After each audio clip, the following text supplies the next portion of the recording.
Hi guys, we're back in the shed and there is Rob, poised like a coiled spring, to introduce the next part of the build. Yeah, so welcome to part 3. We're back on track. We haven't been idle. We managed to go and blag some bits of wood from other geeks. So we've been able to sort of get on a little bit, and we've actually made one of the tailplanes. Very nice. There she is, all ready to go. Ready for covering, actually, this one. Yeah, it's we've done a few little changes to it. We've moved where the servo is going to mount. So now it's on a plate that you can take in and out, which you couldn't do before. And we've moved it further out into the centre, so it's slightly better for loading up the control surface rather than being at one end. So what we're going to do now is go through the second one, and we'll give you some bits of video on doing it, and any of the problems that we found along the way. So when you come to do the tail, one of the first things you want to do is get all the ribs together. Yeah, and we want to check the slots and stuff like that. So what you can do, if you grab the wing spar, or one of the wing spars, you'll find that it'll actually fit through the first hole in the tailplane ribs. So you can stack all the ribs together, yeah, and adjust the slots for the balsa that you're going to be slotting in. You want to make sure, here's a bit of F3mm here. You want to make sure that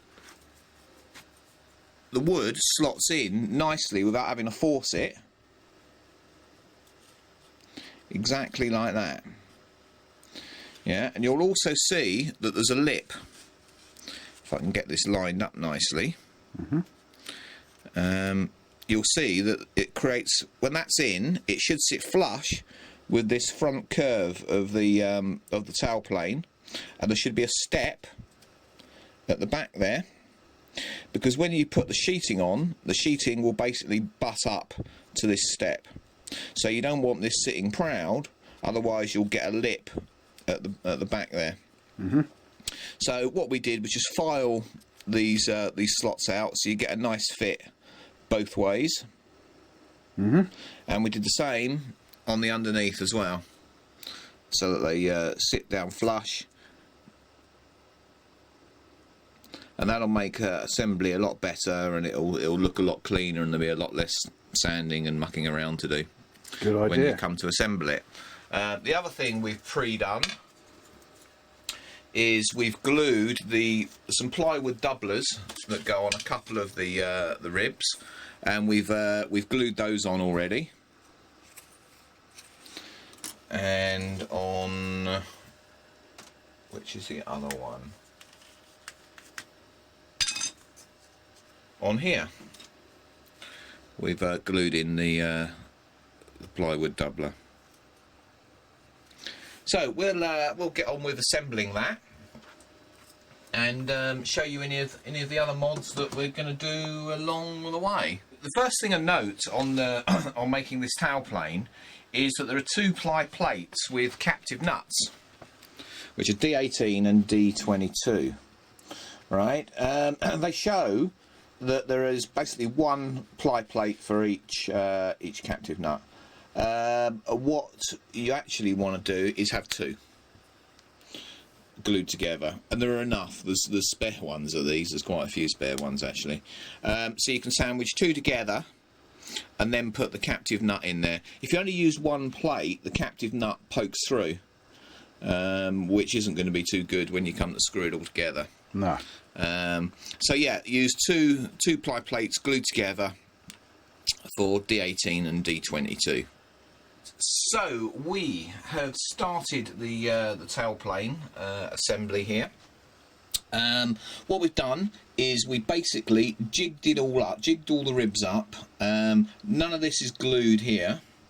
Now, if you grab the wing spar, one of the wing spars, you can slide it through and use that to get everything straight as well, which is quite handy, even though obviously it won't be there in the end. So once we jigged it all together, we glued on this back sheet, using the edges as the references for where the ribs want to go, and then we just simply measured the gap here and the gap there, got them the same, glued them down, bump, bump, bump, so we got them all straight on this piece of wood. So now that's all done, the next thing is just to make sure that everything's running flat, and then we'll just do a little bit of tweaking and poking, and then super glue each bit in place along the front here. But as we're doing it, checking that everything is straight. Yeah, and you can do that quite easily just by looking down the leading edge there, and also by looking at the tail as well. And you know, as you glue each rib permanently, you can tweak it into shape, you can twist it like that and get them all to line up. So that's what we're going to do now. You might do it a different way. We're doing it this way because it's quick and easy. Yeah, and we'll get that glued up and come back to you when we're going to do a little bit more. Which you're on. Yes, I know. So the tailplane is progressing quite nicely.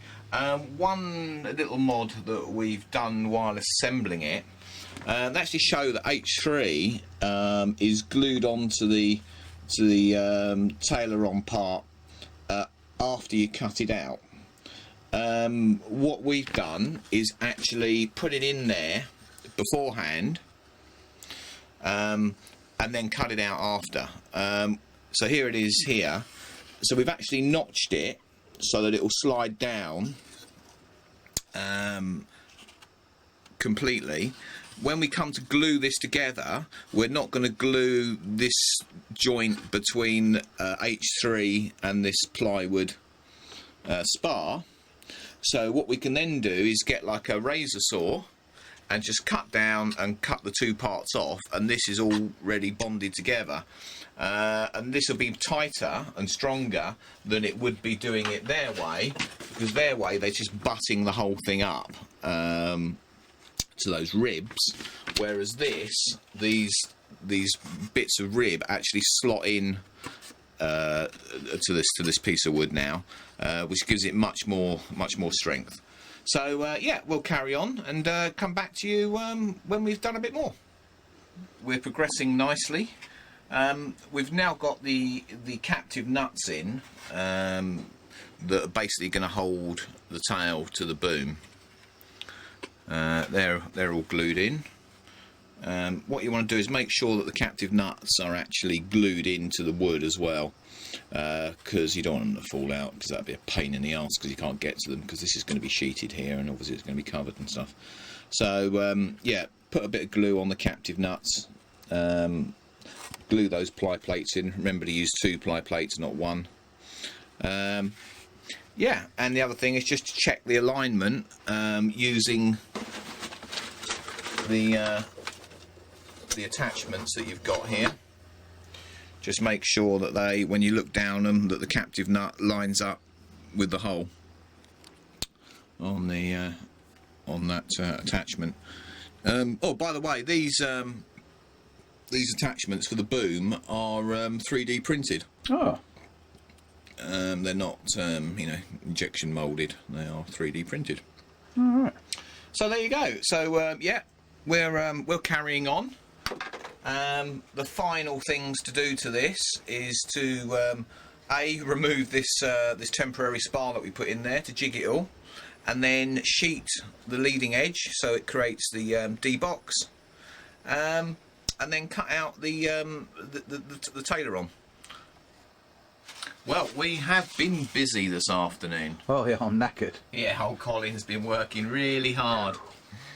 Drinking tea, eating pie. Sausage rolls. Chocolate cake. Everything. He's eating it all. He's eating me out of house and home. So, we have 2 tailor tailplanes. Hey. Hey. All done. Now, what have we done to these? Okay, this one I've already chopped off and beveled, ready to put hinges on. It's going to be hinged there. So that's that. And this one is just about to be cut off, so we can do the same thing. What we've done on this one, on the design, they show to mount the servo in here. Hence that cutout there.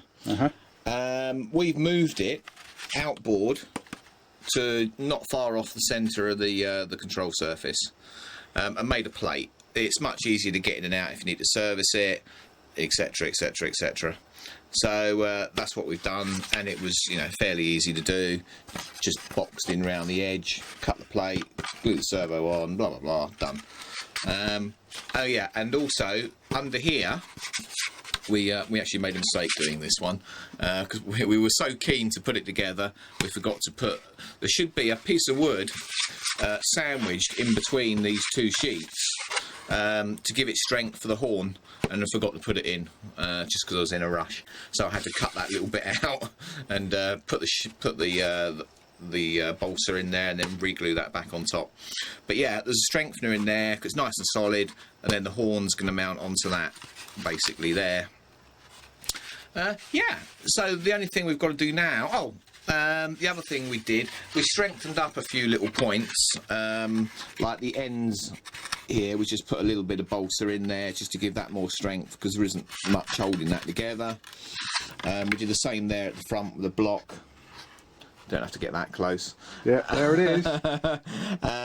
Yeah, you know, general things like that. Yeah, it's nice and rigid.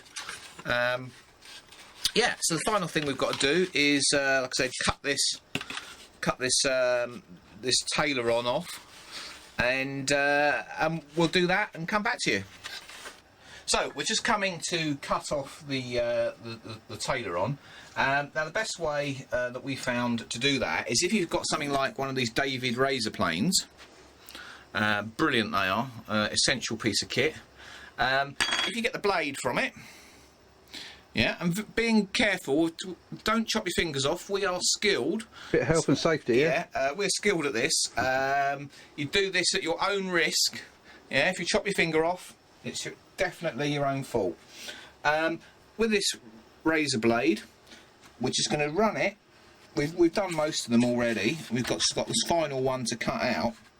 Basically, you slot it in between the two bits of wood like that, and then push down through the rib. You got that on camera there, Cole? Yeah, go for it. Yeah. Bearing in mind you don't push on the edge, otherwise your fingers will be shorter. And then you just wobble and let it cut down through.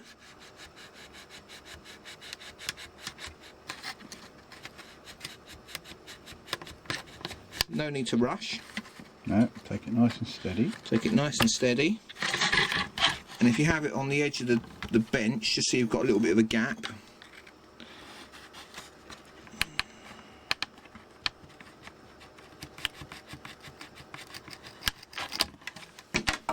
There you go. And there she blows. There she blows. So, then what you end up with is the taileron there, all nicely slotted where we cut the slots into this before, and ready for shaping. So all we've got to do is put a taper on there and there, quick brush over with the sandpaper on the back there, and yeah, then it's ready to be hinged. On this one, they've pre-slotted it for hinges. We're not going to use mylar hinges. We're going to use a different type of hinge on this. We want something a bit sweeter than that. Yeah, so we'll get on with shaping this with the razor plane again, and show you the finished result.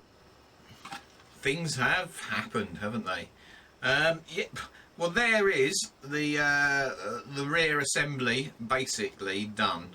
Obviously, we haven't glued the two parts together yet, and I'm not going to do that until we've got the wings done and we can get these tubes in, just to make sure that the angles are right on the tailplane and stuff like that, you know. But that is basically it. That is it, and that is it. It's big.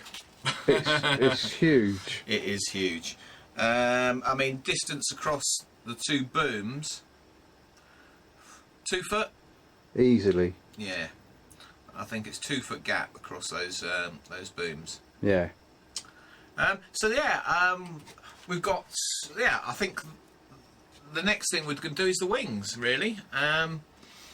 So that'll be another video. We've had a few questions asked on YouTube and other places, and I think we'll quickly cover those now, and add them to the end of this video, and then that will be the end of part 3. Excellent. And part 4 will be hopefully building the wings. Okay. So I'll work out what the questions were, and we'll just add that to the end of the video. Okay. Okay, so we had a question from Joseph Kolfs, and he was asking about the diameters of the spar tubes. Now, there's actually 2 spar tubes in this thing. Actually, there's 3. Now, the big main one, if we put a vernier on this baby, 13.9 outside diameter. 9, there you go, 910, it's, yeah? Yep, got that. Okay. What's that in imperial? 5/84 of an inch.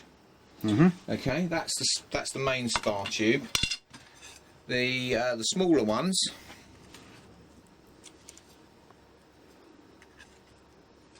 are basically, well, it looks like they're sort of 8mm. Look at that, 8mm. Yeah. Yeah. Just turning that round, which there you go, 315. Okay, and there's 2 of those. Now there's a big plastic tube that goes into the wing, which is the guide for the main spar, like that, as you can see here. That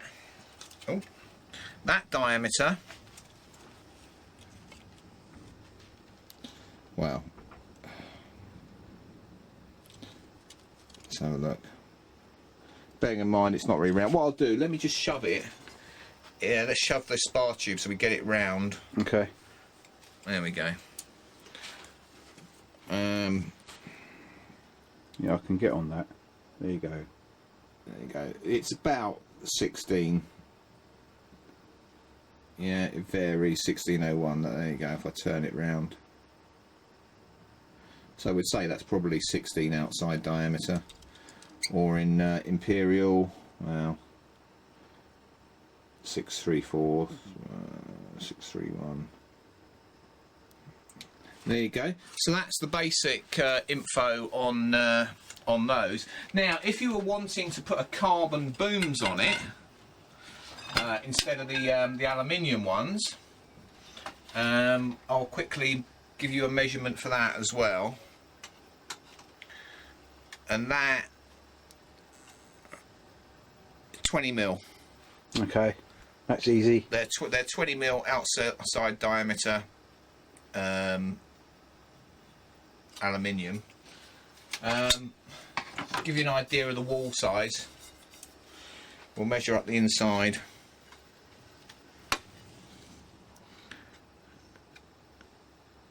$18 and that's cock. It's about 1mm then. No, it's under that. Is it? It's about 1/2 mil. Okay. Yeah, once you get the burr off it. All right. It's about, yeah, 1/2 mil. It's 1/2 mil thickness wall. So there you go. Right, we might as well go through some of their setup while we're here. Not a lot of it, but some of it. This is the motor we're going to use. It's Hobbyking, of course. It's a prop drive 4238, 750 kV. We're going to be running this on 4S 5000 and probably 4S 10000. This will give you just over 3 kilos of thrust. Which is bags and bags of thrust for this. It's almost a power to weight of probably 1 to 1. Right, yeah, so the ESC we're using, no expense spared of course, and you know there's no point chucking loads of money at mega expensive stuff, you know, when you can get this thing to fly quite happily on cheap stuff. It's a 60 amp ESC with a 4 amp spec, and that's going to be plenty for this. I think the current draw on this motor with a 14.6 is 53 amps, wide open throttle. So, you know, these will burst up to about 70 quite nicely. So don't need to go any bigger than that. And these work fine. I've never had one of these blow up. Yeah. So the next video will be building the wings. Which we might start tomorrow, or failing that over the weekend. Yeah, so hope you enjoyed it. Leave your comments, subscribe, like, tell everybody how wonderful we are. Yes, that's the most important part. Especially Mad Colin. Yes. I like lots of likes. The unsung hero. Oh yes. Of the RC model Geeks. Always behind the camera. Always behind the camera. If you'd seen his face, you'd understand why. Oi. Right, in that case then, I'm going to draw this to an end and I'm going to say it's goodbye from him. And it's goodbye from the bearded person. Cameraman. Bye. I'll get you later.